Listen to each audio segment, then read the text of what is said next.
So hello दोस्तों, चलिए आपको मैं बताता हूँ। आज हम देखने वाले हैं कि अगर चार्ज पार्टिकल इलेक्ट्रिक फील्ड के अंदर मूव कर रहा हो, है ना, चार्ज पार्टिकल में क्या हो, एक्सेलरेशन आ गया हो, तब कैसे सोल्व करेंगे सवाल को। ये करना है बच्चों।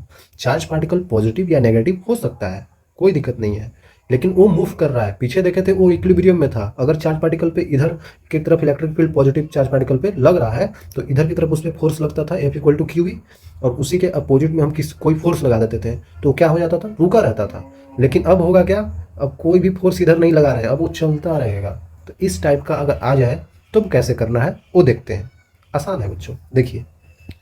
पहली बात हम आपको बताना चाहते हैं motion of charge particle in electric field, ठीक है। और ये सब जो हम इलेक्ट्रिक फील्ड लेते हैं बच्चों, वो हमेशा यूनिफॉर्म होता है, ठीक है। नॉन यूनिफॉर्म नहीं ले रहे हैं हम लोग। हम यहाँ पे पहले बच्चों इलेक्ट्रिक फील्ड बना लेते हैं। मान लेते हैं कि इलेक्ट्रिक फील्ड इस डायरेक्शन में ऐसे करके जा रहा होगा, ठीक है। इलेक्ट्रिक फील्ड का डायरेक्शन हम आपको बता दिए कि इस डायरेक्शन में इलेक्ट्रिक फील्ड लाइंस जा रहे हैं। और इसमें अगर हमारे पास कोई चार्ज पार्टिकल Q है जो कि प्लस का है, जो कि पॉजिटिव चार्ज पार्टिकल है, तो इसमें फोर्स किधर लगेगा बच्चों, जल्दी बताइए। फोर्स इधर लगेगा, इलेक्ट्रिक फील्ड E है तो इस पर फोर्स इधर लगेगा, जो फोर्स किसके बराबर होगा, QE के बराबर, ठीक है। अब बोलेंगे भाई इधर जा रहा है तो नीचे की तरफ जी लगेगा, लेकिन हम अभी नहीं ले रहे हैं बच्चों। हम मान रहे हैं कि ये ऐसा जगह पे है इलेक्ट्रिक फील्ड जहाँ पे जी का वैल्यू नहीं है, ठीक है। तो ये इस डायरेक्शन में इस टाइप का फोर्स रहेगा, बस यही समझना है। तो मान लेते हैं जो इधर की तरफ फोर्स इस पे लग रहा है वो QE है बच्चों। और यही फोर्स मान लेते हैं ना कि MA के बराबर होता है। अगर इसका कुछ मास ले ले तो, यही इसका कुछ मास ले लें तो इसका बोलेंगे मास ले लेंगे तो नीचे की तरफ ग्रेविटेशन लग जाएगा बच्चों, ठीक है, लग जाएगा, लेकिन हम अभी इसको ले रहे हैं, ठीक है। तो मान लेते हैं कि F equal to M A होता है तो M A equal to Q E लिख सकते हैं। तो यहाँ पे एक्सेलरेशन का वैल्यू जो आ जाता है QE/m आ जाता है, ठीक है। कल ही बताया था ये चीज़, तो आई थिंक कल बताया था हमने आपको, ठीक है। आई थिंक क्लियर होगा बच्चों, आई थिंक क्लियर होगा, ये तो कल हमने बताया था, ठीक है।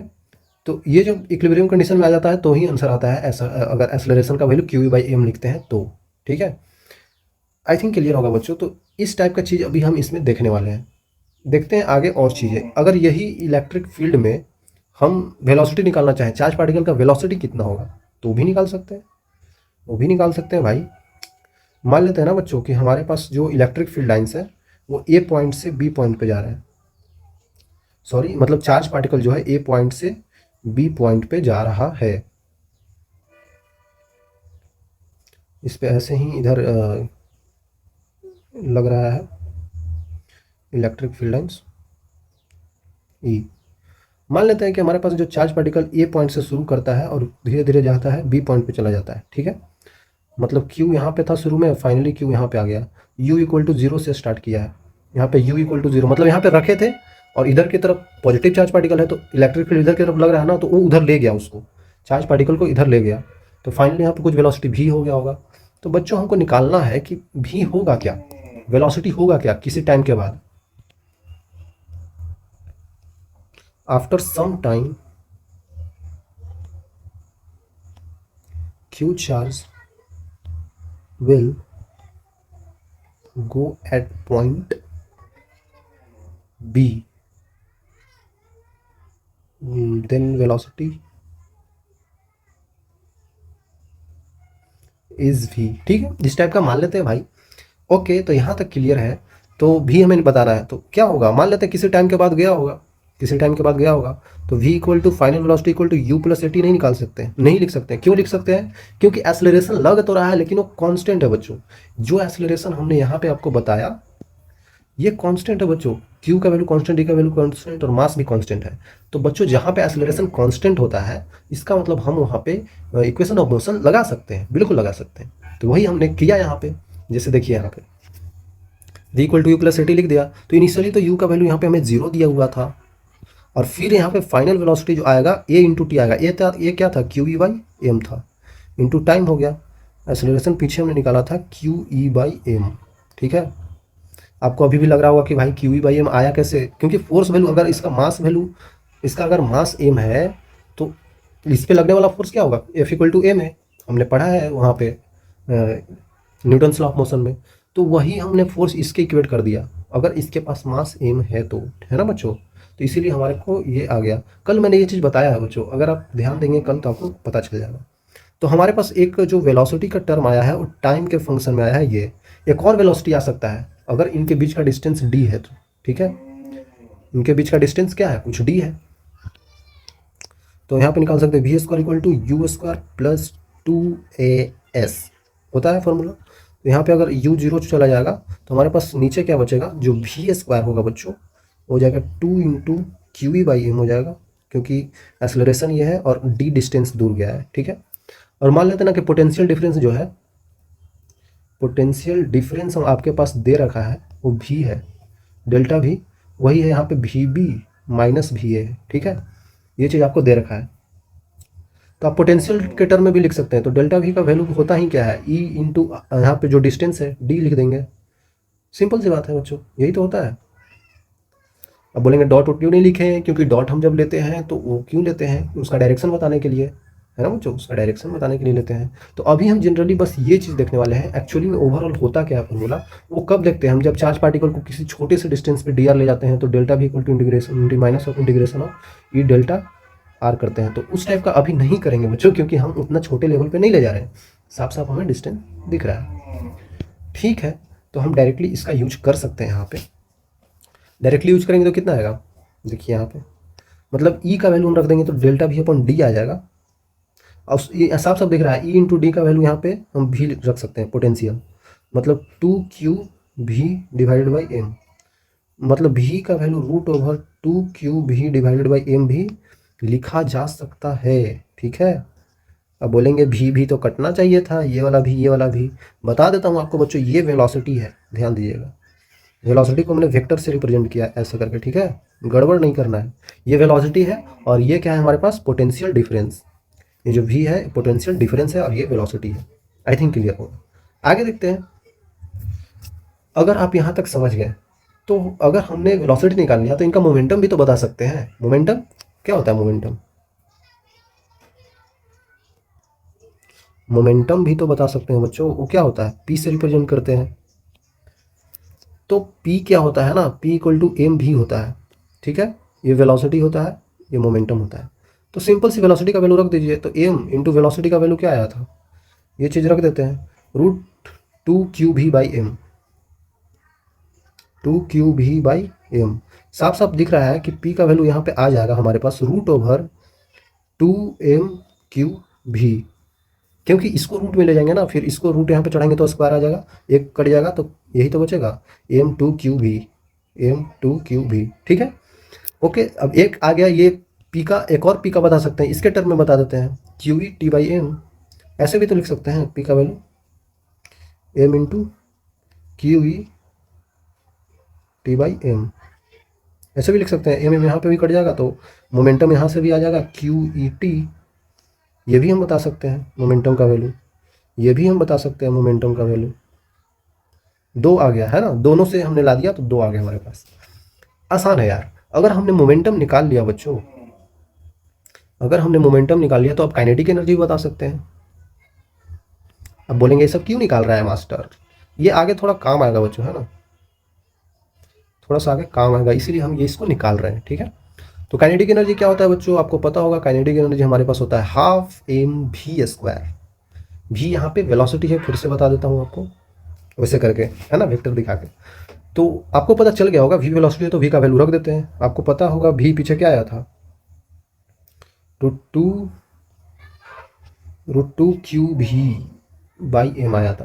तो इसी को यहाँ पे रख देंगे।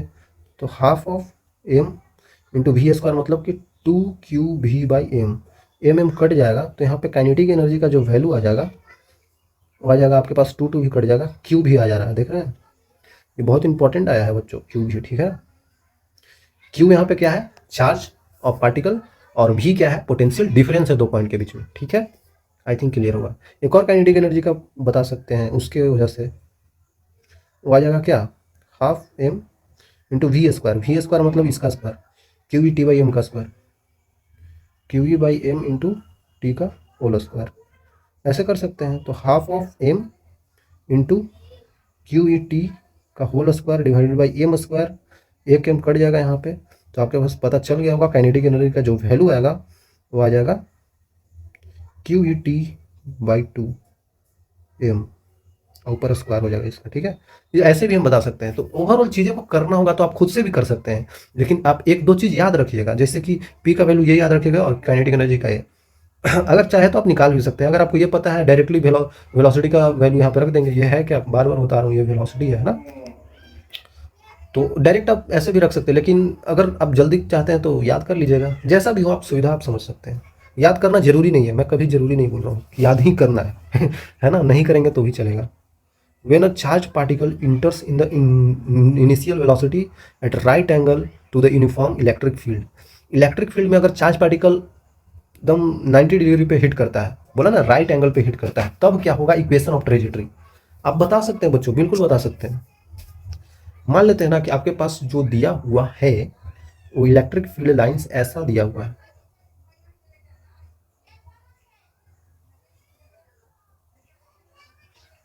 ये देखिए इलेक्ट्रिक फील्ड लाइंस आपको ऐसे दे रखा है ना बच्चों।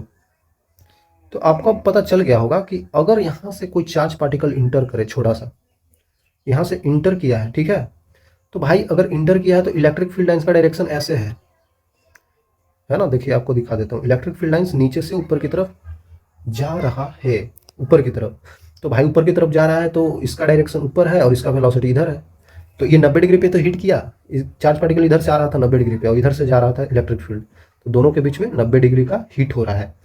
सही आ गया, तो चलिए आगे चलते हैं। तो भाई अगर आप बताइए बच्चों, अगर ये चार्ज पार्टिकल का कुछ चार्ज है और ऊपर की तरफ इलेक्ट्रिक फील्ड जा रहा है और ये इधर की तरफ आ रहा है, तो इधर की तरफ ये जा रहा है तो धीरे धीरे धीरे धीरे इसको ऊपर उठा देगा, ऐसे करके ऊपर उठा देगा। जाना ऐसे चाहिए था, लेकिन ये चार्ज पार्टिकल को धीरे धीरे ऊपर की तरफ ऐसे उठा देगा। क्यों? क्योंकि ये इसको धक्का दे रहा है कि भाई तुम ऊपर जा ऊपर जा ऊपर जा, तो ऊपर थोड़ा सा उठा देगा। तो कैसे हो जाएगा इसका पाथ, इसका पाथ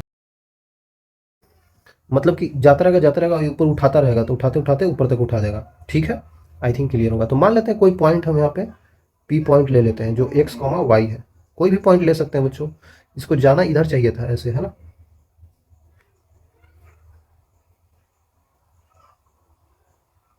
देखिए इस डायरेक्शन में जाना चाहिए था लेकिन ऊपर उठ गया क्योंकि ऊपर की तरफ इलेक्ट्रिक फील्ड लग रहा है।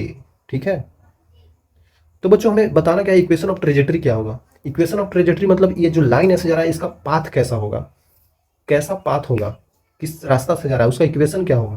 तो सिंपल सा तरीका है, आप पहले भी 11th क्लास में देखे होंगे कि पहले क्या करना है ना कि डिस्प्लेसमेंट इन एक्स निकाल लेना है और उसके बाद डिस्प्लेसमेंट इन वाई निकाल लेना है। तो उसके बाद आपको पता चल जाएगा ये जो एक्स वाई आया है, किसी पॉइंट को हमने मान लिया ये वाला, तो ये एक्स क्या है, यहाँ से यहाँ तक की दूरी एक्स है और यहाँ से यहाँ तक की दूरी ये वाई है।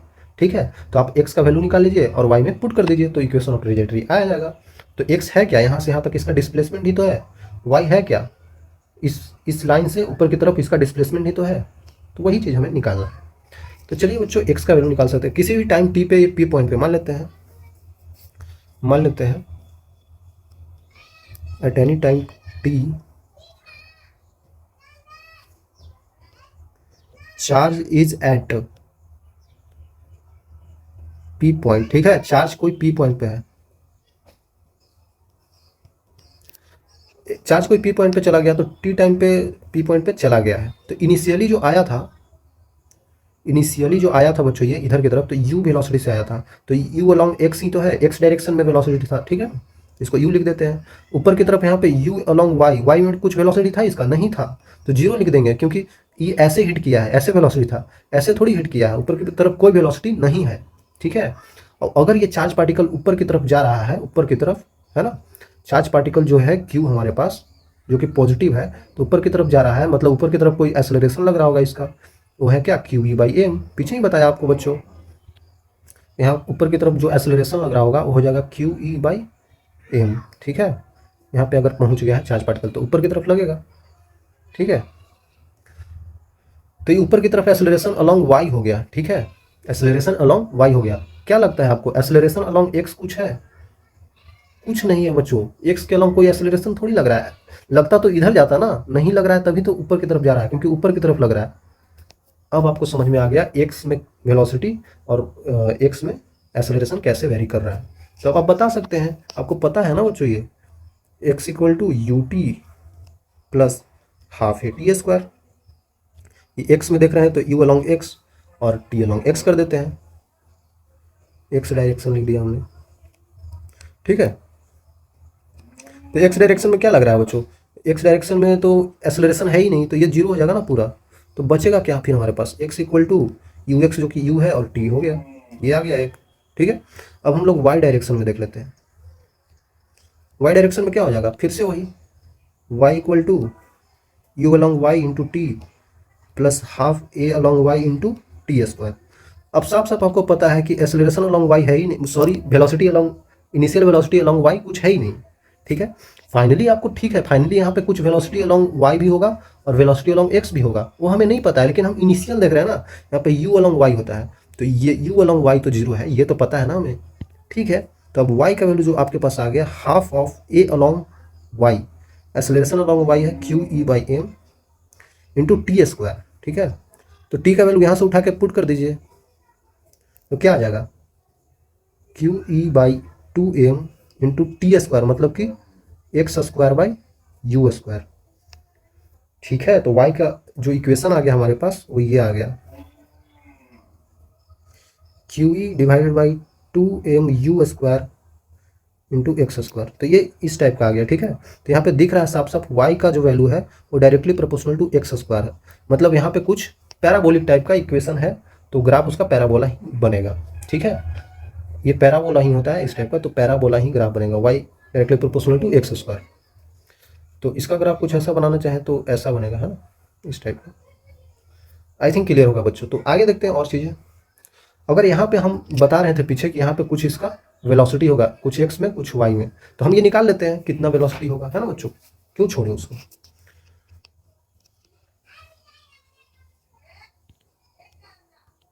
एट पॉइंट पी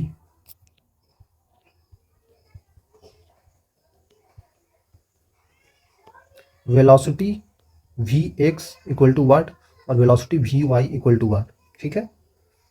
तो सिंपली हम बता सकते हैं यार, सिंपली बता सकते हैं, आपको पता है कि v अलॉन्ग एक्स क्या होगा, v equal to u plus a t कर सकते हैं, ए टी, तो ये x में, ये भी x में, ठीक है बच्चों, ये क्या है, x डायरेक्शन में दिख रहा है। तो वेलोसिटी अलॉन्ग x आप देख सकते हैं यहाँ पे यू एक्स तो था ही, लेकिन एक्सेलरेशन अलॉन्ग x बच्चों आप फिर से देखें, एक्सेलरेशन अलॉन्ग x जीरो है, इसीलिए वो जीरो हो जाएगा, ठीक है। तो ये पूरा जीरो हो जाएगा। तो आपको साफ साफ पता चल रहा है कि जो इसका वेलोसिटी इनिशियल था यहाँ पे, इसके अलॉन्ग वही वेलोसिटी यहाँ पे भी होगा, चेंज होएगा ही नहीं, वही वेलोसिटी इसका यहाँ पे भी होगा, ठीक है। तो ये तो पता चल गया। अब y में देखते हैं, y में चेंज होगा, y में चेंज होगा, बिल्कुल होगा। तो अब यहाँ पे देख लेते हैं y डायरेक्शन में, ठीक है बच्चों। तो y डायरेक्शन में क्या हो जाएगा, वेलोसिटी अलॉन्ग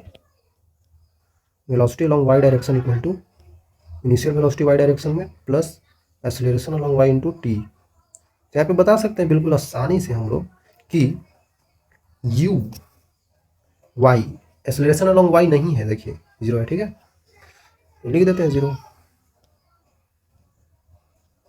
यहाँ पे a अलॉन्ग y आपको पता है बच्चों क्या है, Q E by M into t, मतलब किसी टाइम पे वेलोसिटी अलॉन्ग y ये होगा, ठीक है। तो ये दोनों आपको पता चल गया। तो नेट वेलोसिटी आप नहीं बता सकते हैं, v नेट क्या होगा, ये v है ना बच्चों, ऐसे करके, तो रूट ओवर वी एक्स का square plus root over v y का स्क्वायर, यहाँ पे वही कर दीजिए, तो रूट ओवर क्या आ जाएगा, यू स्क्वायर प्लस, ये बार बार रूट कौन लगा दे रहा है, plus q E by M into T का होल स्क्वायर। तो ये आंसर हो जाएगा, वी नेट का वैल्यू हमारे पास ये आ गया, कोई दिक्कत नहीं है, ठीक है बच्चों। तो ये हमने यहाँ पे निकाल लिया, यहाँ पे कुछ ऐसे होगा, यहाँ पे कुछ ऐसे होगा, तो v अलॉन्ग एक्स और v अलॉन्ग वाई होगा, जो कि हमने आगे निकाल कर बता दिया। आसान है यार, आसान है बच्चों, ठीक है। चलिए कुछ सवाल कर लेते हैं बच्चों।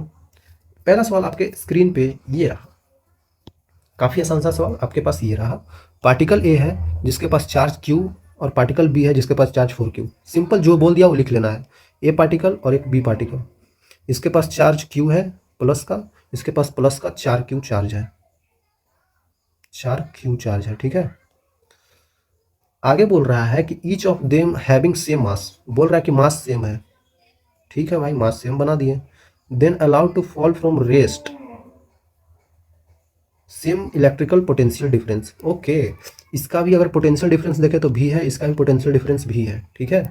तो रेशियो ऑफ देयर स्पीड क्या होगा, अगर ऊपर से इनको छोड़ दिया तो नीचे की तरफ गिरेगा, नीचे की तरफ गिरेगा भाई। और पोटेंशियल डिफरेंस सेम है, तो ये पोटेंशियल डिफरेंस के कारण गिरा होगा, इसलिए यहाँ पे बोला है पोटेंशियल डिफरेंस सेम है। तो आपको पता है फाइनली इसका वेलोसिटी का क्या हो जाएगा, भी और भी भी क्या होगा, मतलब यहाँ पे पहुँचेगा, यहाँ पे भी ए इसका क्या हो जाएगा, भी बी इसका क्या हो जाएगा। यहाँ पे इनिशियली यू इक्वल टू 0 से छोड़ा गया है, ठीक है। बता सकते हैं यार वेलोसिटी किस में आता था, काइनेटिक एनर्जी में आता था। काइनेटिक एनर्जी क्या होता था, half of M into we square होता था।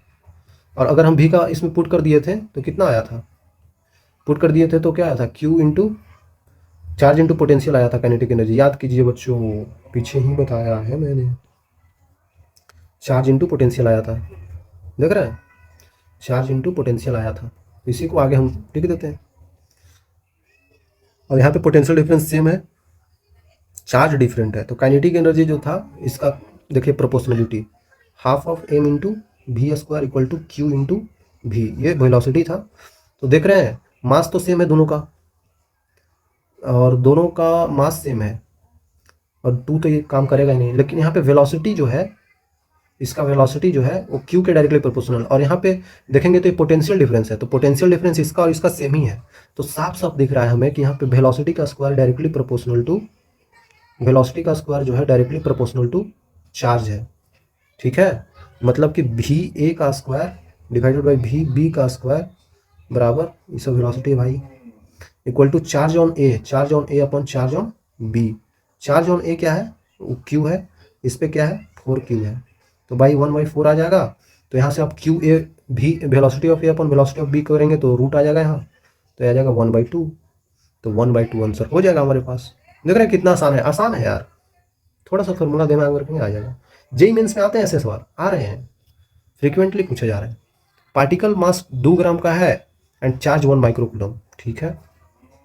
फिर से मास दे दिया है 2 ग्राम का है, और इस पे चार्ज है 1 माइक्रोकूलम, ठीक है। Held at distance of 1 metre from fixed charge 1 microcoulomb. Okay, एक चार्ज आपके पास 1 माइक्रोकूलम का है, सॉरी मिलीकूलम है, ये मिलीकूलम का है, ये फिक्स्ड है, ये क्या है फिक्स्ड है। बोला जा रहा है, ध्यान से पढ़िए सवाल को। मास दिया हुआ है इतना और चार्ज दिया है इतना, held at a distance of 1 metre from a fixed charge, मतलब ये जो चार्ज है ये वाला इससे 1 मीटर की दूरी पे है, ठीक है। ये 1 माइक्रोकूलम वाला चार्ज इसके से 1 मीटर की दूरी पे है,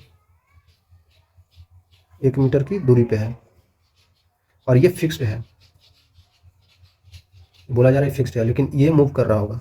आगे बोल जा रहा है कि इसको रिलीज कर दिया, इफ द पार्टिकल, ये पार्टिकल ही है, ये वाले पार्टिकल ही है, is released from released then it will repelled. Okay, repelled मतलब कि इसका चार्ज पॉजिटिव है, इसका भी चार्ज पॉजिटिव है, दोनों पॉजिटिव पॉजिटिव है, इसीलिए तो रिपेल करेगा, तो ये इसको इधर भगाएगा, ठीक है। तो the speed of charge particle at a distance of 10 metre from the fix charge, इसको रिपेल करते करते करते करते करते यहाँ पे भेज दिया, तो यहाँ पे 10 मीटर दूरी हो गया यहाँ से। तो बोल रहे हैं कि यहाँ पे इसका वेलोसिटी क्या हो जाएगा, निकाल सकते हैं, निकाल सकते हैं भाई। ये चलते चलते यहाँ पे आ जाएगा, क्योंकि रिपेल कर रहा है ना, आपको कोई भगा रहा है तो आप दूर भागते जाइएगा। तो दूर भागते भागते यहाँ पे मान लेते हैं आ गए 1 माइक्रो कूलम, यहाँ पे आ गया। तो यहाँ पे इसका वेलोसिटी मान लेते हैं कि भी हो गया है, ठीक है। यहाँ पे इसका वेलोसिटी भी हो गया है, और यहाँ से डिस्टेंस बोल रहा है कि जब यहाँ पे आया तो इसका डिस्टेंस यहाँ से 10 मीटर का हो गया था। तो वेलोसिटी कितना होगा, सिंपल है यार, सिंपल है बच्चों। आप देख रहे हैं कहीं पे इस पे एक्सटर्नल फोर्स नहीं लगाया जा रहा है, एक्सटर्नल फोर्स नहीं लगाया जा रहा है। इसका मतलब क्या हुआ कि चार्ज एनर्जी कंजर्वेशन लगा सकते हैं। कंजर्वेशन ऑफ मैकेनिकल एनर्जी तो काम करेगा ही ना यहाँ पे, क्योंकि हम एक्सटर्नल फोर्स नहीं लगा रहे हैं, सारा कंजर्वेटिव फोर्स ही है। इलेक्ट्रोस्टैटिक फोर्स इधर कंजर्वेटिव फोर्स है जो इधर लग रहा है, और कोई फोर्स हमें दिख भी नहीं है, ठीक है। तो आप मैकेनिकल एनर्जी कंजर्वेशन में क्या होता है, मैकेनिकल एनर्जी कंजर्वेशन में क्या होता है बच्चों, मैकेनिकल एनर्जी कंजर्वेशन में क्या होता है, इनिशियल एनर्जी कैसे लिखते हैं, इनिशियल काइनेटिक एनर्जी ऐसे लिखते हैं, इनिशियल एनर्जी बराबर फाइनल एनर्जी। तो इसको ऐसे लिखते हैं, initial kinetic energy plus initial potential energy equal to final kinetic energy plus final potential energy, ऐसे करते हैं, ठीक है। सिंपल सा कॉन्सेप्ट है यार, जब यहाँ पे था तो यहाँ से रिलीज किया गया, रिलीज मतलब कि छोड़ा गया, मतलब यू का वैल्यू जीरो से छोड़ा गया, तो यहाँ पे क्या होगा, इनिशियल काइनेटिक एनर्जी जीरो हो जाएगा क्योंकि वेलोसिटी जीरो था। इनिशियल पोटेंशियल एनर्जी क्या हो जाएगा, लिखते हैं ना पोटेंशियल एनर्जी के Q1 Q2, मतलब कि Q1 Q2 divided by 1 metre, simple. यहाँ पे क्या आ जाएगा, यहाँ पे फाइनल काइनेटिक एनर्जी आप बोल सकते हैं half of m into we square, इसका वेलोसिटी और इसका मास, और फाइनल पोटेंशियल एनर्जी कितना हो जाएगा, इसका मास m है, इसका फाइनल क्या हो जाएगा बच्चों, फाइनल पोटेंशियल एनर्जी क्या हो जाएगा, के Q1 Q2 यहाँ भी डिवाइडेड बाई डिस्टेंस हो गया 10 मीटर। अब भाई हम सिंपल अभी तक देख चुके हैं बच्चों कि करना क्या है, इसको जोड़ना है और इसको जोड़ना है, दोनों को इक्वेट करना है। तो क्या हो जाएगा यहाँ पे half of m into we square plus k Q1 Q2 divided by 10 equal to 0 plus k Q1 Q2 divided by 1। यहाँ पे साफ साफ दिख रहा है हाफ m वी स्क्वायर का वैल्यू जो आएगा हमारे पास, ये जो हमारे पास आएगा वो क्या आ जाएगा, इसको उधर ले जाएंगे तो घटाएंगे तो कितना हो जाएगा 9 ऑफ के Q1 Q2 डिवाइडेड बाई 10, यही तो आएगा बच्चों, इधर ले जाएंगे घटाएंगे तो यही तो आएगा। ठीक है, अब आगे बढ़ जाते हैं। मतलब हाफ ऑफ m मुझे दे रखा है, m आपको कितना दे रखा है 2 ग्राम, मतलब 2 इंटू 10⁻³ kg हो जाएगा, इंटू वेलोसिटी का स्क्वायर जो हमें निकालना है बराबर 9 इंटू के का वैल्यू 9 इंटू 10⁻⁻9 होता है ना, नहीं +9 में ही होता है के का वैल्यू, इंटू Q1 Q2 का वैल्यू कितना है, एक है 1 माइक्रोकूलम और एक है 1 मिलीकूलम, 10⁻⁻6 और एक हो जाएगा 10⁻⁻3 डिवाइडेड बाई 10। बच्चों अब आंसर आ जाएगा, ये 2 2 कट गया और कुछ कट रहा है यहाँ पे, ठीक है, ये -9 और ये +9 ये तो हट ही जाएगा यहाँ से, नीचे आ जाएगा 10⁻, तो यहाँ पे आप बोल सकते हैं भी का स्क्वायर जो आ रहा है यहाँ पे 981 डिवाइडेड बाई 10⁻⁻2, तो यहाँ से भी का वैल्यू जो आ रहा है 90 ही आ रहा होगा, तो 90 मीटर पर सेकंड आंसर हो गया, है ना बच्चों। सिंपल है यार, चीज़ों को करिए, आराम से करिएगा तो हो जाएगा। अब बोलेंगे इतना टाइम लेते हैं आप गुरुजी, तो इतना टाइम हम बताने के लिए लेते हैं, ठीक है, इतना टाइम बताने के लिए लेते हैं, लेकिन आप सिंपली आप सोचेंगे तो हो जाएगा। देखेंगे ये यहाँ पे जो एनर्जी है वही यहाँ पे एनर्जी, दोनों को बराबर कर दीजिए, आंसर आ जाएगा, सिंपल है। एक सवाल और है, काफ़ी इजी सा सवाल। 3 चार्ज पार्टिकल रखे हुए हैं placed at the vertices of right angle isosceles triangle as shown. Shown मतलब मैं दिखा रहा हूँ भाई, आइसोसेलेस ट्रायंगल है बच्चों, तो ऐसे करके हम ट्रायंगल बना देते हैं एक, तो बोल रहा है एक है चार्ज Q, दूसरा है +Q, एक और है +Q, ठीक है बच्चों, इस टाइप का फिगर दे रखा होगा, ये 90 डिग्री है। Net electrostatic energy of configuration, ये जो दिया रखा है पूरा कॉन्फिगरेशन, इसका एनर्जी जो है वो 0 है, तो Q का वैल्यू क्या होगा। एनर्जी 0 जब बोल दिया जाए आपको तो आपको पता होगा कि जो पोटेंशियल एनर्जी होता है वो क्या होता है, के Q1 Q2 divided by R होता है उनके बीच का डिस्टेंस, ये फॉर्मूला आपको याद होगा। तो यही एनर्जी की बात कर रहा है, तो नेट एनर्जी जो है U नेट जो है वो यहाँ पे 0 बोल रहा है, मतलब 3 चार्ज है तो 3 की वजह से पहले हो जाएगा इन दोनों की वजह से, फिर हो जाएगा इन दोनों की वजह से, और फिर हो जाएगा इन दोनों की वजह से। कर सकते हैं ना बच्चों ऐसे, तो वैसे ही कर देते हैं हम लोग। तो इनिशियल एनर्जी क्या हो जाएगा, के कैपिटल Q छोटा q डिवाइडेड बाई ये डिस्टेंस कितना a है, ये a है तो ये कितना हो जाएगा √2a, क्यों, क्योंकि ये 90 है बच्चों, और आइसोसेलेस ट्रायंगल में ये साइड इक्वल होता है, तो इनका करेंगे तो कितना हो जाएगा √/a² प्लस a², तो √2a हो जाएगा, ठीक है, डिवाइडेड बाई a लिख देंगे प्लस के Q² डिवाइडेड बाई a हो जाएगा प्लस के Q डिवाइडेड बाई √2a हो जाएगा इक्वल टू 0। ठीक है, तो अब आसान हो गया ना यार, अब आसान हो गया बच्चों, इन दोनों को करेंगे तो क्या हो जाएगा, के Q divided by a into 1 + 1/√2, ठीक है, इक्वल टू निगेटिव ऑफ के Q² डिवाइडेड बाई a, तो ये कट रहा है हमारे पास a के Q, तो हम बता सकते हैं बड़ा वाला Q का वैल्यू क्या होगा, बड़ा वाला Q का वैल्यू जो होगा बच्चों यहाँ पे निगेटिव ऑफ Q/1 + 1/√2, ये हो जाएगा Q का वैल्यू, मतलब इसका वैल्यू निकाल लिया आपने, सिंपल है। छोटे छोटे सवाल भी कभी कभी आ जाते हैं। तो यहाँ पे अगला सवाल आपको बोल रहा है कि मास 1 ग्राम है, carrying a charge q falls through the potential difference v. Potential difference भी है, उसमें चार्ज क्यू 1 ग्राम का फॉल करता है, नीचे गिरता है। तो kinetic energy acquired by it is, kinetic energy कितना होगा इसका, नहीं काइनेटिक एनर्जी कितना होगा नहीं, वो दे रखा है हमें, ये दे रखा है, निकालना नहीं, वो दे रखा है। बोल रहा है व्हेन मास ऑफ 2 ग्राम। अब दूसरे पार्टिकल पे आ जाते हैं। पहला पार्टिकल आपको दे रखा है 1 ग्राम का है, पहला पार्टिकल 1 ग्राम का है जिस पे चार्ज क्यू है, पोटेंशियल डिफरेंस भी है, और वो जब गिर रहा है तो उसका काइनेटिक एनर्जी ई है। अब दूसरा पार्टिकल है जो 2 ग्राम का है और उसका चार्ज क्यू है, उसका पोटेंशियल डिफरेंस भी है, तो काइनेटिक एनर्जी बताना है कितना होगा। बच्चों सिंपल तो है, काइनेटिक एनर्जी बराबर क्या होता है, हाफ एम वी स्क्वायर। यहाँ पे मास के बारे में नहीं बोला है तो हमको मास को हटाना होगा। तो मास कौन सा फॉर्मूला में हटता है, जब क्यू इंटू पोटेंशियल डिफरेंस आता है। ये वेलोसिटी है भाई है ना बच्चों, ये वेलोसिटी है। तो यहाँ पे काइनेटिक एनर्जी का फॉर्मूला एक आपने पढ़ा होगा, वो क्या आता है यहाँ पे, क्यू भी आता है। तो क्यू भी हमने लिख दिया, क्यू भी लिख दिया। तो यहाँ पे क्यू क्या है, चार्ज, चार्ज यहाँ भी वही है, यहाँ भी वही है। पोटेंशियल डिफरेंस भी यहाँ भी है, यहाँ भी है। तो मतलब कि जो काइनेटिक एनर्जी यहाँ पे आ रहा है वही काइनेटिक एनर्जी यहाँ पे भी होगा। क्यों, क्योंकि यहाँ पे क्यू भी क्या है, क्यू और भी वही है, तो सेम रहेगा, नहीं बदलेगा बच्चों। तो ई का यही रहेगा, ठीक है, ई का यही रहेगा बच्चों। आई थिंक क्लियर होगा आपको। आगे देखते हैं, आगे तो है ही नहीं, अच्छा है, एक है। तो एक सवाल आपको ये दे रखा है बच्चों, ये क्या है, काफ़ी आसान सा सवाल है। दो चार्जेस हैं ये और ये, प्लेस्ड एट एक्स एक्सिस पे। मैं ये बताने वाला हूँ ना कि इस टाइप का सवाल आ जाए ना बच्चों तो कैसे करना है, ठीक है। कोई कोई सवाल मेंस में ऐसे भी आते हैं कि वो आपको फर्स्ट टाइम में छोड़ना होता है। अगर आप उसमें लग गए ना तो टाइम निकाल देगा, आपको टाइम ज़्यादा लगेगा सवाल में तो गलती होता है सवाल, और गलत होता है तो आगे भी गलत होगा। इसीलिए इस टाइप के सवाल को लास्ट में करिए। क्यों, कैसे पता चलेगा लास्ट में करना है, ऐसे पता चलेगा जब आप पढ़ेंगे, जब थोड़ा सा सोचेंगे तो पता चलेगा। देखिए एक चार्ज को x इक्वल टू 1 पे, दूसरे चार्ज को x इक्वल टू 4 पे रख दिया गया है, इलेक्ट्रिक फील्ड में रखा गया है, और जो पॉइंट दे रखा है इस पॉइंट पे पूछ रहा है कि इलेक्ट्रिक फील्ड क्या होगा, ठीक है। सवाल ओवरऑल समझ में आना चाहिए आपको, ये सवाल समझ में आना चाहिए। मान लेते हैं एक आपके पास यहाँ पे बना रखा है x एक्सिस और एक ये y एक्सिस, ठीक है। यहाँ पे आपके पास एक x इक्वल टू 1 मीटर है और एक x इक्वल टू 4 मीटर है, ठीक है। 1 मीटर और ये 4 मीटर, दोनों पे चार्ज रखा हुआ है। यहाँ पे Q1, यहाँ पे Q2।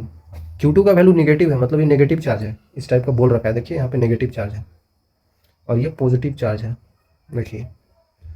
तो बोल रहा है इलेक्ट्रिक फील्ड क्या होगा पॉइंट x इक्वल टू 3 और x एक्सिस पे। x एक्सिस पे x का वैल्यू, y एक्सिस पे x का वैल्यू क्या होता है, 0 होता है। तो पॉइंट क्या हो जाएगा, 0,3 हो जाएगा। इस पॉइंट पे पूछ रहा है, यही तो पूछ रहा है, x इक्वल टू 0 और y इक्वल टू 3, मतलब यही हो गया। तो इस पॉइंट पे कितना होगा इलेक्ट्रिक फील्ड का वैल्यू, तो ये पॉइंट यहीं पे होगा, यहीं पे होगा ना। तो इसका 0,3 है, तो ये इस पे कितना होगा इलेक्ट्रिक फील्ड, इस पॉइंट पे electric field at point P क्या होगा। तो देखने में तो सिंपल लग रहा है, चीज़ों को किया जा सकता है आसानी से, तो चलिए करते हैं। चलिए इसको पहले हम बाहर उधर ले जाते हैं, यहाँ पे थोड़ा गड़बड़ा जाएगा सवाल, है ना।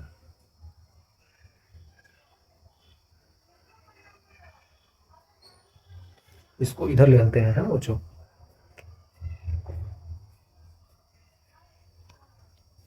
देखिए यही सवाल है आपके पास, और इसमें कुछ ये बोला जा रहा है,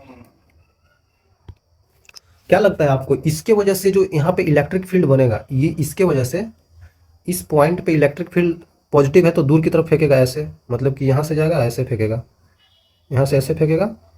और ये नेगेटिव है तो यहाँ से इस पॉइंट को अपने तरफ खींचने की कोशिश कर रहा है, मतलब यहाँ पे ऐसे इस डायरेक्शन में, यहाँ पे इस डायरेक्शन में। तो आपको डायरेक्शन समझ में आ गया होगा कैसे यहाँ पे लगेगा बच्चों, है ना। समझिए चीज़ों को, ठीक है, ऐसे नहीं ऐसे, ठीक है बच्चों। तो ये क्या कर रहा है ना, इसको बाहर की तरफ ऐसे फेंक रहा है,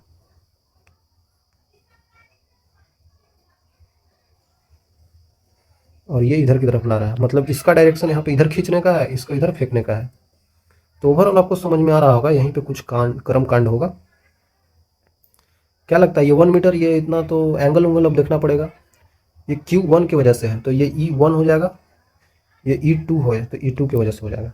चलिए यहाँ पे ज़्यादा गड़बड़ नहीं करते हैं, हम यहाँ पे आ जाते हैं ताकि चीज़ों को आसानी से, इस पॉइंट को ऐसे ले लेते हैं। यहाँ पे इलेक्ट्रिक फील्ड इधर है, यहाँ पे इस डायरेक्शन में है, ये E2 है, E1 है, और ये हमारे पास वाई एक्सिस दे रखा है। ठीक है, तो बच्चों अब बताया जा सकता है, बिल्कुल बताया जा सकता है, ये एंगल कितना होगा ये बता देते हैं, तभी तो हम बता पाएंगे। क्या लगता है, यहाँ से ये तो 3 हो गया और यहाँ से यहाँ तक ये 4 हो गया, तो भाई ये एंगल तो आसानी से बताया जा सकता है, ये पूरा एंगल तो आसानी से बताया जा सकता है बच्चों, है ना। एक सेकंड, इसको हटाना है, कैसे हटाएंगे बच्चों। देखिए ये जो आपके पास है ये एंगल तो बताया जा सकता है। आप ही सोचिए ना, कोई ऐसा ट्रायंगल है बना हुआ, ये 4 ये 3, तो ये क्या हो जाएगा, 5 हो जाएगा, और ये कितना हो जाएगा, ये एंगल आपको बता सकते हैं टेन थीटा का वैल्यू परपेंडिकुलर अपॉन बेस 4/3। तो आपको याद होगा ये स्टैंडर्ड एंगल होता है जिसमें एंगल का वैल्यू होता है 53 डिग्री, और यही टेन थीटा का वैल्यू अगर 3/4 होता तो इसमें थीटा का वैल्यू हो जाता 37 डिग्री। ये स्टैंडर्ड होता है बच्चों, आपको आना चाहिए, है ना, आपको आता होगा। तो ये 53 डिग्री हो गया, मतलब कि हमें पता चल गया कि ये एंगल 53 है। ठीक है, ये एंगल कुछ थीटा होगा, ये जो एंगल होगा नीचे वाला ये एंगल, यही एंगल ऊपर वाला होगा, क्योंकि ये हरा वाला जो है ना एंगल थीटा, ये भी वही थीटा होगा। थीटा सेम होगा बच्चों, क्योंकि ये देख रहे हैं सेम ही लाइन तो है ऐसे करके, इसीलिए सेम होगा। तो अब आ जाते हैं यहाँ पे, ये एंगल तो थीटा होगा, ये हमें नहीं पता है, ये भी निकाल सकते हैं क्या। देखिए टेन थीटा का वैल्यू कितना हो जाएगा, ये 1 है, 1/3 हो जाएगा। यहाँ पे टेन थीटा का वैल्यू क्या हो जा रहा है, यहीं पे लिख लेते हैं, यहाँ पे टेन थीटा का वैल्यू 1/3 हो रहा है। ये कोई एंगल बन नहीं रहा है, तो इसमें हम देखेंगे आगे क्या होने वाला है। ओके, तो यहाँ पे साफ साफ बताया जा सकता है कि यहाँ पे आ जाएगा E1 साइन ऑफ थीटा, ऊपर आ जाएगा आपके पास E2, E1 ही तो है भाई, E2 क्यों लिख रहा हूँ, E1 कॉस ऑफ थीटा। देख रहे हैं अब कैलकुलेशन यहाँ से बढ़ने लगा है ना, एक नीचे ऊपर यहाँ पे भी आएगा, यहाँ आ जाएगा E2 साइन आ जाएगा ना, साइन ऑफ 53 डिग्री, यहाँ पे आ जाएगा E2 कॉस ऑफ 53 डिग्री। आसान है यार, आसान है बच्चों, है ना। तो अब ये हमें पता चल गया कंपोनेंट है, ये कंपोनेंट, तो अब आपको ई नेट ही तो निकालना था यहाँ पे, मतलब ई बताना है, तो ई नेट ही तो है वो। अब 4 डायरेक्शन में आ गया तो भाई अब 4 आंसर तो नहीं होगा, उसको एक आंसर में लाना होगा। मतलब ई का नेट वैल्यू जो होगा यहाँ पे, ई का नेट वैल्यू जो होगा वो कितना हो जाएगा, E1 vector plus E2 vector, यही तो होगा, ई नेट का वैल्यू यही तो होगा बच्चों। तो ऐसे करके आपको बताना भी होगा। तो पहले E1 निकाल लेते हैं, तो नेट E1 का वैल्यू क्या होगा बच्चों, पहले तो इसको देख लेते हैं, E1 कॉस ऑफ थीटा है, तो पहले ये सब तो निकाल ले फिर E1 निकलेगा ना। तो पहले E1 cos of theta, E1 का वैल्यू आया कितना है, E1 का वैल्यू अभी निकाला भी नहीं है निकालना पड़ेगा, मतलब अब दिख रहा है कि अब कैलकुलेशन बढ़ रहा है, तो अब यहाँ से वैसे ही आपको छोड़ना चाहिए, या फिर कैलकुलेशन आपका फास्ट है तो कर सकते हैं। तो आपको यहाँ से अब E1 का वैल्यू निकाल लेना है। E1 का वैल्यू कितना होगा, के Q1 डिवाइडेड बाई के Q1 डिवाइडेड बाई, ये कितना है, R है ना, ये कितना आया था R, आपको Q1 से कितना दूरी पे था, ये तो बता देते हैं बच्चों, ये कितना दूरी हो जाएगा, ये हो जाएगा √10 हो जाएगा, और ये कितना हो जाएगा √25 हो जाएगा, ये तो पता ही होगा आपको, ये 1 और ये 3, तो ये दूरी √10 ही तो होगा। तो यहाँ पे लिख देते हैं के Q1 Q2 divided by R², मतलब कि √10 का स्क्वायर मतलब 10 हो गया। निकाल सकते हैं 9 × 10⁻⁹ 9 इंटू Q1 का वैल्यू कितना है, √10 × 10⁻⁻6 माइक्रो कूलम में है, डिवाइडेड बाई 10। E2 का वैल्यू आप बताइए जल्दी से कितना आ जाएगा, के Q2 डिवाइडेड बाई R² मतलब कि √25, तो 25 हो जाएगा। 9 × 10⁹ इंटू Q2 का वैल्यू आपको पता है 25 है, इंटू माइक्रो ये भी है, तो 10⁻⁻6 डिवाइडेड बाई 25। यहाँ तो दिख रहा है 25 25 काट ही देते हैं, है ना, 25 25 तो काट ही देते हैं बच्चों। तो चलिए आगे अब चलना होगा हमें। यहाँ पे आ कितना रहा है, नेट वैल्यू लिख देता हूँ मैं, 9 × 10⁻³ डिवाइडेड बाई √10, ये कितना आ रहा है 9 × 10⁻³।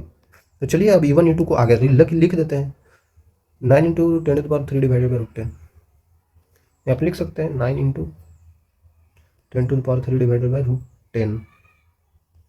Cos of theta, cos theta का वैल्यू कितना है बच्चों, जल्दी बताइए बताइए बताइए। टेन थीटा हमने निकाल लिया तो कॉस थीटा नहीं बता सकते हैं क्या? नहीं बता सकते हैं? क्या बात कर रहे हैं बच्चों, बिल्कुल बता सकते हैं। ट्रायंगल बना के आप कर लीजिए तो ये कितना जाएगा, √10 ही तो आएगा नीचे 3। और साइन थीटा नहीं बता सकते हैं क्या? यहीं से देखिए ना बच्चों, इतना क्या सोचना है, ये एंगल थीटा है ना, तो साइन थीटा क्या होगा, परपेंडिकुलर अपॉन बेस, तो 1/√10। और यहाँ पे कॉस थीटा का वैल्यू क्या आया था, कॉस थीटा का वैल्यू क्या आया था, बेस अपॉन हाइपोटेन्यूज 3/√10। ठीक है, काफ़ी आसान है यार। तो कितना आया कॉस थीटा का वैल्यू 3/√10। कितना वैल्यू आ रहा है देखिए ओवरऑल, 27, 9 27, और ये कट जाएगा तो 2700 आ रहा है। ठीक है, अभी हम छोड़ देते हैं वोल्ट पर मीटर में आएगा, लेकिन देखते हैं आगे। अब E1 कॉस थीटा निकाल लिया, E1 साइन थीटा निकालते हैं। हो जाएगा 9 into 10⁻³ divided by √10 into sine theta का वैल्यू है 1/√10। तो निकाल सकते हैं यहाँ से जल्दी से, कितना आ जाएगा, 900 आ जाएगा। अब और भी बता सकते हैं, E2 साइन ऑफ 53 डिग्री। तो E2 का वैल्यू कितना आया था भाई, E2 का वैल्यू 9000 ही तो आया था। E2 का वैल्यू 9000 गुने साइन 53 होता है 4/5, आपको पता होगा। ये कितना आ जाएगा, जल्दी से सोच के बताइए हमें बच्चों। 9 के 36, तो 36 आ गया, तो 5 7 35, आखिर ये 36,000 बन जाएगा। तो 5 7 35, एक 10 हो जाएगा, तो 7200 ही आ जाएगा। अब निकाल सकते हैं E2 कॉस ऑफ 53 डिग्री,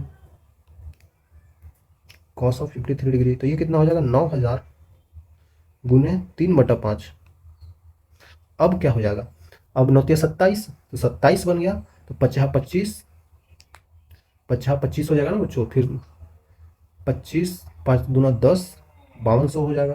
तो आप यहाँ से देख सकते हैं हमने सिंपली निकाल लिया है, जो हमारे को यहाँ पे जरूरी था वो हमने निकाल लिया है। तो अब आप E1 प्लस E2 कर सकते हैं, ई नेट का वैल्यू, ई नेट का वैल्यू आप कर सकते हैं E1 प्लस E2। देखिए इतना लिखना नहीं है एग्जाम में, इतना कुछ नहीं लिखना होता है एग्जाम में, बस फटाफट यहाँ ये निकालना और डायरेक्ट यहाँ पे आंसर में रख दिया। E1 का वैल्यू जो था ये जे कैप में, माइनस का आई कैप में, तो ऐसा करके हम रख देते हैं डायरेक्ट, इतना नहीं करना होता है। ठीक है, आई थिंक क्लियर होगा बच्चों।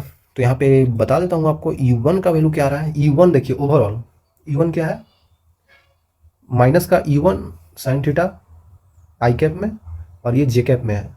तो E1 साइन ऑफ थीटा का वैल्यू कितना आ रहा था, 900, तो 900 माइनस का 900 आई कैप इधर है ना, तो लिख सकते हैं यहाँ पे माइनस का 900 आई कैप प्लस जे कैप में क्या था, जे कैप में ये था E1 कॉस ऑफ थीटा, इसका वैल्यू कितना है 2700, तो लिख सकते हैं प्लस का 2700 जे कैप में। अब ये E1 आ गया प्लस E2 लिख सकते हैं। E2 का वैल्यू कितना है बच्चों, E2 का वैल्यू इधर है, मतलब कि ये आई कैप में माइनस का जे कैप में, तो आई कैप में कितना है E2 साइन 53 डिग्री, तो ये कितना है 7200 वैल्यू, तो 7200 आई कैप में है। ठीक है, 7200 आई कैप में है, प्लस नहीं माइनस आएगा, क्योंकि अगला जो आ रहा है ये वाला E2 कॉस 53 डिग्री जो 5200 है, माइनस का जे कैप में है। ठीक है, तो यहाँ पे माइनस का 5200 जे कैप में आ जाएगा। अब जाकर आंसर आना चाहिए। देखिए आई कैप में कितना हो जाएगा, 7200 में से 900 चला जाएगा बच्चों, तो कितना बचेगा बताइए, तो 6300 बचेगा आई कैप में, प्लस सॉरी माइनस हो जाएगा क्योंकि 52 बड़ा है, तो माइनस का कितना हो जाएगा, 27 घटा दीजिए बच्चों, 27 घटा दीजिए आप लोग। एक सेकंड, मैंने कुछ गलती किया है भाई, आप लोग बताएं क्यों नहीं।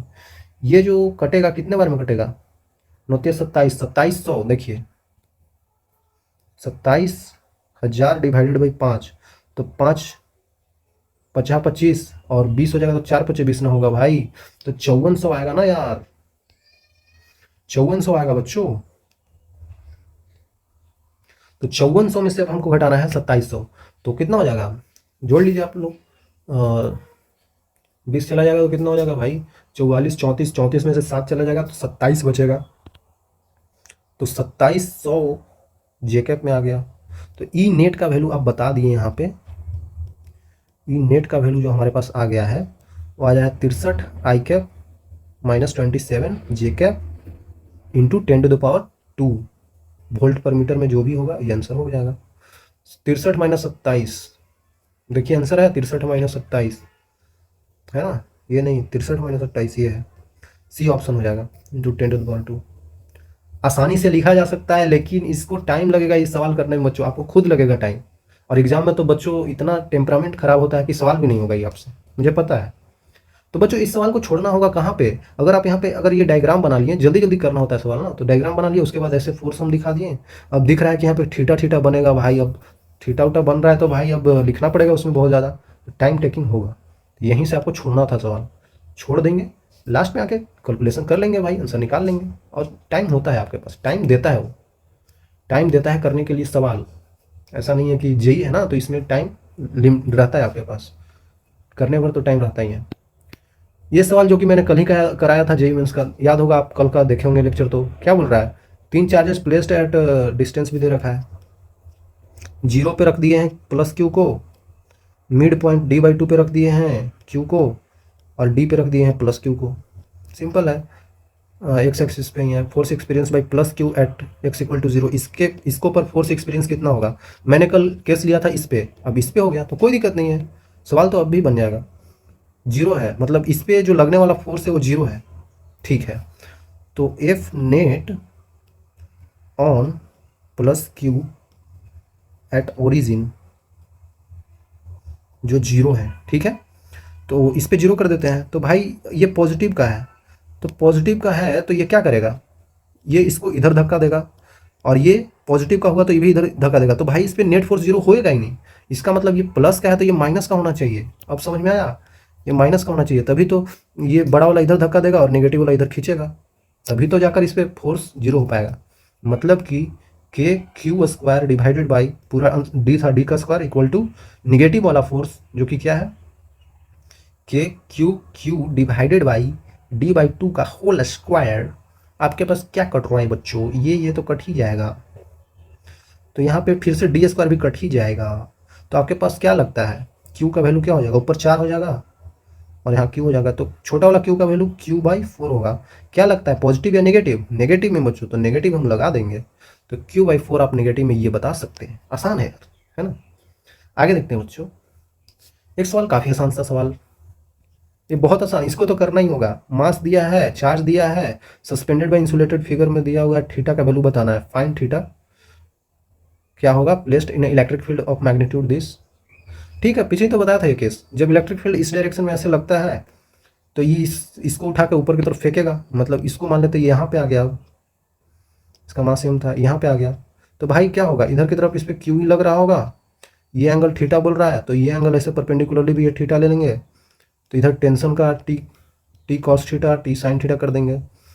किन्हीं किन्हीं को डायरेक्ट याद होगा कि टेन थीटा का वैल्यू क्या आता था, ऐसे भी देखिए ना, ये साइन थीटा वाला इधर है तो इसके इक्वल यही होगा, तो क्यू ही आ जाएगा इधर, tan theta equal to q ही डिवाइडेड बाई कॉस थीटा का वैल्यू कितना हो जाएगा mg। किन्हीं किन्हीं को डायरेक्ट याद होगा तो ऐसे कर सकते हैं, क्यू का वैल्यू कितना है 5 × 10⁻⁻6, इलेक्ट्रिक फील्ड का वैल्यू 2 × 10⁻³ डिवाइडेड बाई मास का वैल्यू क्या है 2 × 10⁻³ क्योंकि केजी में रखेंगे, और आपको पास पता होगा जी का वैल्यू 10 ले लेंगे, कितना आ रहा है, ये ओवरऑल तो ये कट ही रहा है बच्चों, ये देखिए 10⁻6 बनेगा और ये 10⁻6 कट ही जाएगा, 2 भी कट रहा है, तो कितना आ रहा है टेन थीटा का वैल्यू 0.5, सिंपल, तो 0.5 आप बता सकते हैं, ऐसे कर देंगे। किन्हीं किन्हीं को डायरेक्ट नहीं आ रहा होगा तो टी कॉस थीटा यहाँ पे आया ना बच्चों, टी कॉस ऑफ थीटा इधर, टी साइन थीटा ऑफ इधर, नीचे की तरफ mg लग रहा होगा, तो यहाँ पे लिख दीजिए टी साइन ऑफ थीटा बराबर QE और टी कॉस ऑफ थीटा बराबर mg, तो दोनों को डिवाइड दे देंगे, पता है ना, डिवाइड देंगे तो टी कट जाएगा, sine theta by cos theta क्या होता है टेन थीटा, तो टेन थीटा का वैल्यू क्या हो जाएगा यहाँ से QE/mg, और इनका वैल्यू पुट कर दीजिए तो आपके पास आंसर आ जाएगा।